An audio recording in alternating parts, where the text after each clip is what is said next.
আজকে আমি দেখবো ওই বাড়ির ছাদে সেদিনকে ছিল। আমার কথা কেউ বিশ্বাস করলো নিকো, কিন্তু আমি স্পষ্ট দেখেছি ওই বাড়ির ছাদে নিশ্চয়ই কেউ ছিল। আমাকে সবাই পাগল বলে না, নিজেরা না দেখে কথা বলে যত সব পাগল কোথাকার। লেকে যত সব উল্টাপাল্টা কথা বলে, তারা তো নিজের চোখে দেখেনি আমার মতো। আমি চাই আজকে এই বাড়ির ছাদে কে থাকে তার সাথে আমি একটু কথা বলে আসি, ও নিশ্চয়ই আমার সাথে কথা বলবে। কাইকা, এই বাড়ির ছাদে কে থাকো কা? আর তোমার সাথে কথা বলতে এসছি কা, একবার এসে দেখা দাও না আমার সামনে। কে তুই? কে চাই তোর? এখানে কি জন্য এসেছিস? ওরকম রেগে যাচ্ছে কেন গা? আমি তো তোমার সাথে কথা বলতে এসেছি। লোকে বলে এখানে কেউ থাকে না। আমি বললাম যে আমি থাকতে দেখেছি। তো তুমি এখানে কোথায় থাকো গা? দিনের বেলা তো তোমাকে দেখা যায় না। আমি শুধু রাতের বেলাতে এখানে আসতে পারি, দিনের বেলাতে কেউ আমাকে দেখতে পাবে না। কেন গা? দিনের বেলাতে তুমি কোথায় যাও আর তুমি কি খাও গা? আমি খাই কাঁচা রক্ত। মানে আমি তো ঠিক বুঝতে পারলাম না, তুমি কি বলতে চাইছো? তুই কাঁচা রক্ত খাও মানে? তুমি কে গো? তোমার মুখটা দেখি না গো। হ্যাঁ হ্যাঁ, আমাকে দেখতে চাস? এই নে তবে দেখ। ওরে বাবা রে, এ যে জিন! আমাকে বাঁচাও, আমি এখান থেকে পালাই। ওরে বাবা রে!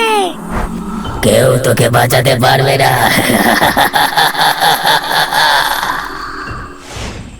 ওই বাড়িটাকে নিয়ে ভালোই কাণ্ড কারখানা শুরু হয়েছে। লোকজনের মুখে বিভিন্ন রকম ভৌতিক গল্প ছড়িয়ে পড়ছে। আপনার কি মনে হয় গান্ধী বুড়ো, এসব ঘটনা কি সত্যি? কথা যখন উঠেছে তখন তার সত্যতা কিছু তো আছে। কিন্তু আমি তো কোনো দিন ওই বাড়ির কাছে বা বাড়ির ছাদে কিছু দেখিনি। আমি তো ওদিক দিয়ে যাতায়াত করি। সেই তো হলো কথা। আমি বাবা কারোর সাথে পাঁচে থাকি না। ওই বাড়িটাতে যেতে আসতে দেখতে পাই বটে, কিন্তু আমি জীবনে কোনোদিন ও বাড়িতে যাইনি। সেসব তো ঠিক আছে, কিন্তু ধরো ওই জিন যদি সুযোগ পেয়ে আমাদের কারোর উপর আক্রমণ করে, তাহলে তো সর্বনাশ হয়ে যাবে। তোমরা দেখছি বেজায় ভয় পাচ্ছ। আর তোমাদের মতো বয়সে এত ভয় পেলে চলে? কোথায় কোন জিনের কথা লোক মুখে ছড়িয়েছে, আর তুমি সেসব কথায় বিশ্বাস করে শুধু শুধু ভয় পাচ্ছ। ব্যাপারটা সেটা নয় কাকা, সত্যি তো আমাদের পরিবার পরিজন আছে। অখিলটা তো কথাটা মিথ্যে বলেনি। যদি সত্যি আমাদের কিছু হয়ে যায় তাহলে আমাদের পরিবারেরা যাবে কোথায়? কার ভরসায় থাকবে? ওরে বাবা, কিছুই হবে না। তোরা শুধু শুধু নিজের মনে মনে ভয় পুষে রাখিস। আচ্ছা বল দেখি, তোদের কথাই যদি ধরে নেই তাহলে এখন আমাদের কি করা উচিত বলে তোদের মনে হয়? আমার মনে হয় ওই কোনো সাধু ফকির ডেকে একবার ওই বাড়িটাকে দেখে নিলে হয়।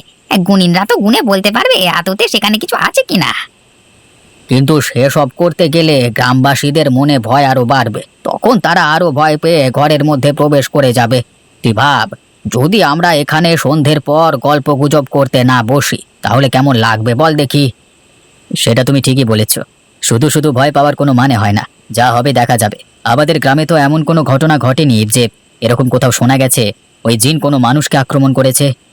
সেটাই তো বলছি আর কি, যে যেখানে আছে থাকতে দাও বাপ, আমরা তাকে উত্ত্যক্ত না করলেই হলো। যদি ওই জিন আমাদের ক্ষতি করবার চেষ্টা করে তখন আমরা না হয় কোনো একটা ব্যবস্থা নেব। ঠিক আছে, তাই হোক, চলো এখন বাড়ি যাওয়া যাক। অনেকটা রাত হয়ে গেল গল্প করতে করতে, ঘুমটাও আসছে খুব।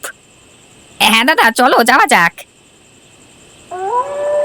বাবা আজকে এত দেরি করছে কেন কে জানে। অনেক তো রাত হয়ে গেল, এতক্ষণ তো দেরি করে না। আমি কি একবার এগিয়ে যাব নাকি? কই মালতী মা, কোথায় গেলি তুই? আমি চলে এসেছি, একবার বেরিয়ে আয় দেখি। আমি আর বেরিয়ে গিয়ে কি করব, তুমি বরং ঘরে চলে এসো। তোমার আজকে আসতে এত দেরি হলো কেন? সেই কখন থেকে আমি তোমার জন্য অপেক্ষা করছি। খিদে পাচ্ছে তো নাকি? আর বলিস না মা, এই গল্প করতে করতে অনেকটাই দেরি হয়ে গেল। তা তোমাদের কি এমন গল্প যে বাড়ির কথা মনে থাকে না? আর বলিস না রে মা, গ্রামে একটা ভয়ানক জিনিস হতে শুরু করেছে। যদিও আমরা সেটা চোখে দেখিনি, তবুও লোক মুখে অনেক কথাই শোনা যাচ্ছে। কি হয়েছে? কি ভয়ানক ঘটনা বাবা? আমাদের গ্রামের সেই পুরনো জমিদার বাড়িটা আছে না, সেই বাড়ির ছাদে নাকি সব ছায়ামূর্তিদের দেখা যাচ্ছে। লোকে বলছে ওই ছাদে নাকি জিনের বসবাস। হঠাৎ করে ওখানে জিন আসতে যাবে কেন? আমরা তো আগে ওখানে কত খেলা করে বেড়াতাম, লুকোচুরি খেলতাম, তখন তো এরকম কথা শুনিনি। সেটা তো আমিও বুঝতে পারছি না, কথাটা কি আদেও সত্যি নাকি কোনো বদমাইশ লোকেরা তাদের স্বার্থ চরিতার্থ করবার জন্য ওই বাড়ির নামে বদনাম রটাচ্ছে, সেটাই এখন দেখবার বিষয়। ওই বাড়ির নামে বদনাম রটিয়ে অনেকের কিন্তু লাভ আছে। ওই বাড়ির পাশ দিয়ে যদি লোকের যাতায়াত বন্ধ করতে পারে তাহলে কিন্তু ওখানে অনেক খারাপ কাজ করা যাবে। আমিও সেই কথাই ভাবছি, এখন কারা ওই বাড়ির সম্পর্কে বদনাম রটাচ্ছে সেটাই আমাদের এখন দেখতে হবে। যদি তাদেরকে হাতের কাছে পাই তাহলে তো গ্রামের মানুষের কাছে বেইজ্জত করেই ছাড়বো। বাঁচাও, কে আছে? আমাকে বাঁচাও, আমাকে মেরে ফেললো, আমাকে দয়া করে বাঁচাও। আরে আরে কি, এই তোর মাথা ফেটে রক্ত বেরোচ্ছে তো, এই অবস্থা হলো কি করে? এই মা মালতী, ঘরের ভেতর থেকে জল আর গামছাটা নিয়ে আয়। ওরে বাবা, ওর ক্ষত স্থানটা এক্ষুনি পরিষ্কার করতে হবে। হ্যাঁ, আমি এক্ষুনি যাচ্ছি বাবা। আয় বাবা, এখানে বস। তোর এই অবস্থা হলো কি করে বাবা? আমাকে ওই দিন না ছাদ থেকে সিঁড়ির উপর ঠেলে দিয়েছে, আমি তাই পড়ে গিয়ে মাথা ফাইটে ফেলেছি। তার মানে তুই কি পুরো বাড়িতে গিয়েছিলিস? বাপরে বাপ, এ তো প্রচুর রক্ত বেরিয়েছে। জানো বুড়া, ওই জিন নাকি রক্ত খেতে ভালোবাসে, আমাকে মেরে ফেলতে চাইছিল। আমি যা হোক করে না সেখান থেকে পালিয়ে এসেছি, না হলে আমি আর আজকে আর বাঁচতাম না। কি আবোল তাবোল বকছিস তুই? আর ঠিক আছে, তুই এখন বিশ্রাম নে। আজকে রাতটা আমার ঘরেই কাটিয়ে যা, তারপর কালকে যেখানে খুশি যাস। বুড়া বুড়া, তুমি একটা কিছু ব্যবস্থা করো না, না হলে গ্রামের সবাই বিপদে পড়ে যাবে। ওই জিন খুব ভয়ানক জিন বাবা, কাউকে একা পেলে ছেড়ে কথা বলে না, সবাইকে মেরে ফেলবে, সবাইকে। ঠিক আছে, সে না হয় আমি কোনো একটা ব্যবস্থা করব। এখন তো তুই কিছু খাসনি। মালতী, জামা ওর জন্য কিছু নিয়ে আয়। কোথায় তুই? এক্ষুনি আমার কাছে দেখা দে। কোথায় আছিস তুই? আয় আমার সামনে। বাবু, বলুন আপনি কি করতে হবে? আজকে এখানে কেউ এসেছিল নাকি? হ্যাঁ বাবু, একটা পাগল মতো লোক এসেছিল। লোকটা এসে আমাকে ডাক দিচ্ছিল। সিঁড়িতে উঠতে গিয়ে অনেক রক্ত দেখলাম। তুই কি ওকে মেরে খেয়ে ফেলেছিস? না বাবু, আমি শুধু হালকা করে একটা ধাক্কা দিয়ে সিঁড়ি থেকে ফেলে দিয়েছিলাম, প্রাণে মারিনি। চরম ভুল কাজ করেছিস তুই। তোকে আমি বলেছিলাম যাকে একা পাবি তাকে ঘাড় মোটকে মেরে ফেলবি, তুই আমার কথার অন্যথা করেছিস কেন? ভুল হয়ে গেছে, ভুল হয়ে গেছে বাবু, আবার এই ভুল আর কোনোদিন হবে না। এই ভুলের কোনো ক্ষমা হয় না। তোকে আমি অনেক কষ্ট করে এই জায়গায় এনে মুক্ত করিয়েছিলাম। তুই বলে যাস না অনেক বন্দি জিন এখনো আমার কাছে আছে যারা মুক্ত হওয়ার জন্য ছটফট করছে। আমি তোকে শুধুমাত্র মুক্ত করেছি কারণ তোর উপর আমার একটু দয়া হয়েছিল। এখন তুই যদি আমার কথা মতো কাজ না করিস তাহলে কিন্তু আমি তোকে আবার বন্দি করে যেমন সমুদ্রে ভেসেছিলিস তেমনই ভাসিয়ে দিতে বাধ্য হব। আমাকে দয়া করুন, আমি কথা দিচ্ছি আবার এই ভুল আর কোনোদিন হবে না। তোকে আমি শেষবার সুযোগ দিলাম, আমার কথাটা শুনে রাখ। যাকে পাবি তাকে খতম করে দিবি, ঠিক আছে? ঠিক আছে বাবু, কিন্তু আপনি আমাকে একটা কথা বলুন, আপনি গ্রামের মানুষদেরকে মারতে চাইছেন কেন? জীবনে অনেক গরিবী দেখেছি, এখন আমার একটু বড় লোক হওয়ার সুযোগ এসেছে। রেলে কর্মরত এক লোকের সাথে আমার যোগাযোগ হয়েছে। সে আমার মাধ্যমে রেলের অনেক যন্ত্রপাতি আসবাবপত্র চোরাই বাজারে বিক্রি করতে চায়। আমি সেই চোরাই মাল এনে এই ঘরে রাখবো।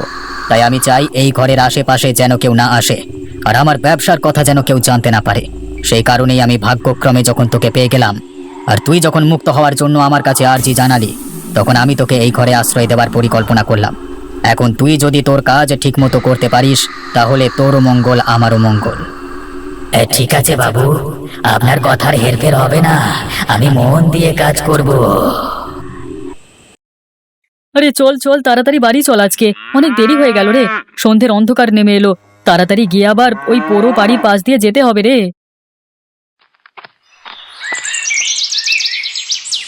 তাড়াতাড়ি এই জায়গাটা পেরিয়ে চলে যেতে হবে, না হলে হয়তো বা আমাদের কোনো ক্ষতি হয়ে যেতে পারে।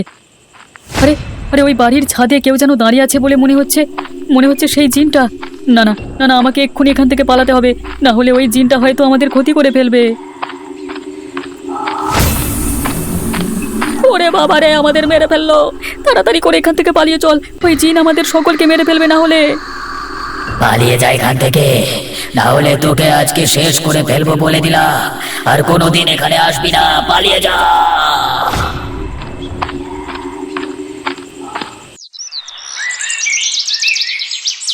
বাড়িতে আছেন কাকা?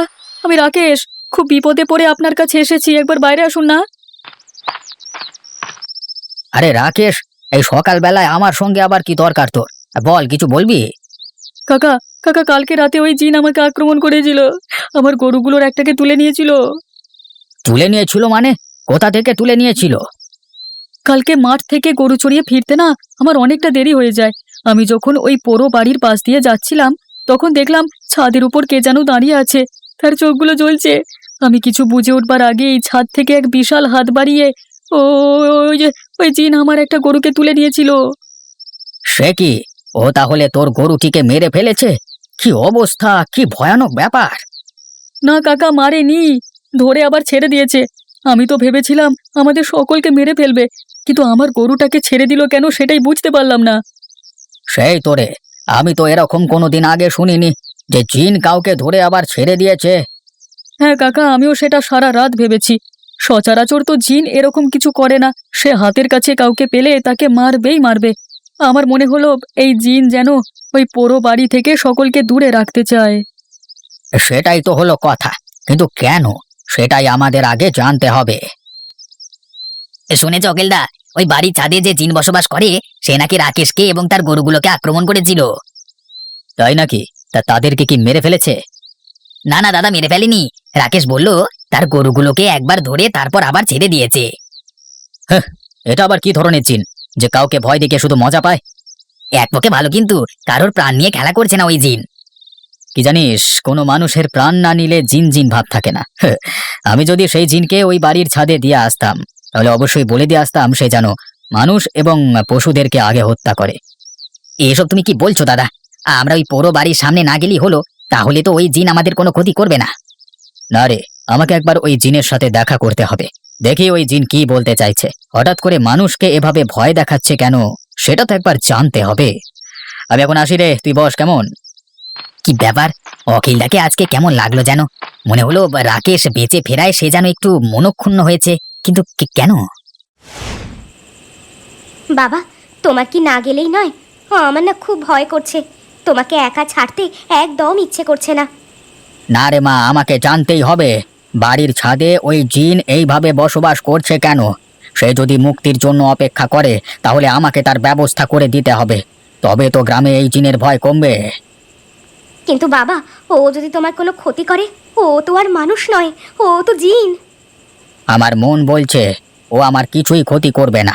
তুই শুনলি না রাকেশ কি বলল? ওর গরুটাকে একবার ধরে আবার ছেড়ে দিয়েছে। ওই জিন যদি মনে করতো তাহলে অবশ্যই তাদেরকে মেরে ফেলতে পারতো। ঠিক আছে বাবা, আমি তোমাকে আর আটকাবো না, কিন্তু তুমি তাড়াতাড়ি চলে আসবে, আমি তোমার জন্য অপেক্ষায় থাকবো। ঠিক আছে রে, আমি তবে চললাম এখন, কেমন?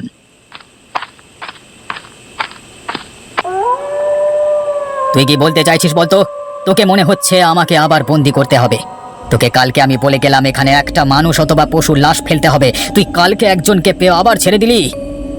বাবু, নিরীহ মানুষদের মেরে ফেলে শুধু শুধু আমার নিজের পাপের বোঝা বাড়াতে চাই না।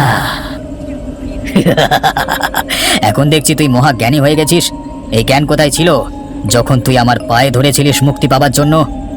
আমি সত্যি নিরীহ মানুষদের কষ্ট একদম দেখতে পারি না।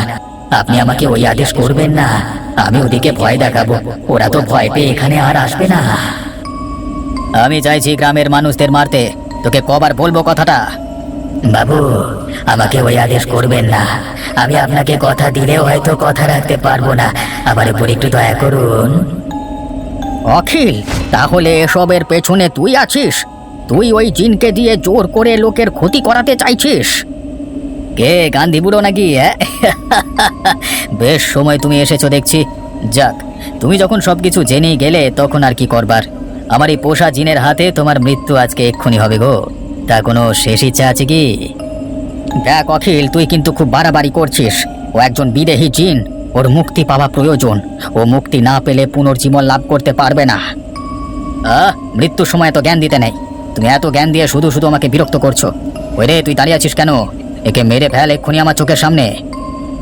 আমাকে ক্ষমা করবেন বাবু, আমি নিরীহ ভালো মানুষদের মারতে পারবো না। বেশ, তবে আমি না হয় মেরে দিচ্ছি, দোষটা তো তোর নামই হবে। আমাকে ছেড়ে দে শয়তান, তোর রূপ আমি সকলের কাছে বলে দেবো। ছেড়ে দে, ছেড়ে দে আমাকে, ছেড়ে দে। সালা, তুই বেঁচে থাকলে তো বলবি। ব্যাস, আমার কাজ শেষ। কাল থেকে গ্রামে রটে যাবে এই বাড়ির ছাদে যে জিন বসবাস করে সে সকল মানুষকে মেরে ফেলেছে। এটা আপনি ঠিক করলেন না বাবু, আপনাকে এর শাস্তি পেতেই হবে। আমি তোমাকে বারবার করে বারণ করেছিলাম রাতের বেলা এখানে এসো না, তুমি আমার একটা কথাও শুনলে না। এখন তোমাকে ছাড়া আমি থাকবো কি করে বাবা? মালতী, তুই মন খারাপ করিস না, আমাদের কিছু একটা করতে হবে। আমার মন বলছে ওই জিন এ কাজ করেনি, নিশ্চয়ই এর পেছনে অন্য কোনো হাত আছে। তোর এ কথা মনে হলো কেন? আমরা তো কাকার মৃতদেহটা দেখলাম, আমার মনে হলো কেউ যেন কাকাকে ছাদ থেকে ছুঁড়ে ফেলে দিয়েছে। কোনো জিনে আক্রমণ করলে তো হাত পায়ের মাংস তুলে নেয় অথবা ঘাড় মটকে দেয়। তুই যাই বলিস না কেন, আমার এসব বিশ্বাস হয় না। আজকে আমি ওই জিনের সাথে একবার মুখোমুখি হবই, তারপর। কোথায় তুই জিন? সাহস থাকলে আমার সামনে এসে দাঁড়া। তুই কেন আমার বাবাকে হত্যা করলি সেটা আমাকে বলে যা। মালতী, ওই দেখ, ওই সেই জিন মনে হচ্ছে। আমরা এখান থেকে চলে যাই, চল, না হলে ও হয়তো আমাদেরকেও ছাড়বে না। না, আজকে আমাকে ওকে উত্তর দিতেই হবে। ও কেন আমার বাবাকে মেরেছে? আমি তোমার বাবাকে মারিনি, মেরেছে অখিল। আমি কোনোদিনই মানুষকে হত্যা করতে চাই না, কিন্তু ওই অখিল আমাকে জোর করে এসব কাজ করায়। তাই নাকি? তাহলে আমি ঠিকই ধরেছিলাম। ওই কালকে আমার সামনে তোমার বাবাকে হত্যা করেছে। আমিও মুক্তি পাবার লোভে ওকে আটকাতে পারিনি, কিন্তু এখন আর নয়। আমি অনেক সহ্য করেছি। আমাকে যদি সারা জীবন এইভাবে বন্দি জীবন কাটাতে হয় তাহলে হবে, কিন্তু আমি এক্ষুনি আজকে অখিলকে হত্যা করব। কিন্তু অখিলকে তুমি পাবে কোথায়? তাই নাকি রে? তোর সাহস তো কম নয়। আমি তোকে মুক্তি দিলাম, আবার তুই আমাকে হত্যা করতে চাস? হ্যাঁ, ওই দেখি তোর কত বড় সাহস। শয়তান, তোর জন্য গ্রামের নিরীহ মানুষগুলো মারা যাচ্ছে। আমি তোর কথা শুনে অনেক ভুল করেছি। আজ তোকে এখানে আমি শেষ করব। ছেড়ে দে, ছেড়ে দে, লাগছে আমার, লাগছে। তোমরা যাও, তোমাদের আর কোনো চিন্তা নেই, আর তোমাদের গ্রামের লোকের কেউ ক্ষতি করতে পারবে না। আমি সব সময় এই বাড়ির ছাদেই বসবাস করব। তোমাদের গ্রামের লোককে বিপদের হাত থেকে বাঁচানোর দায়িত্ব আমার।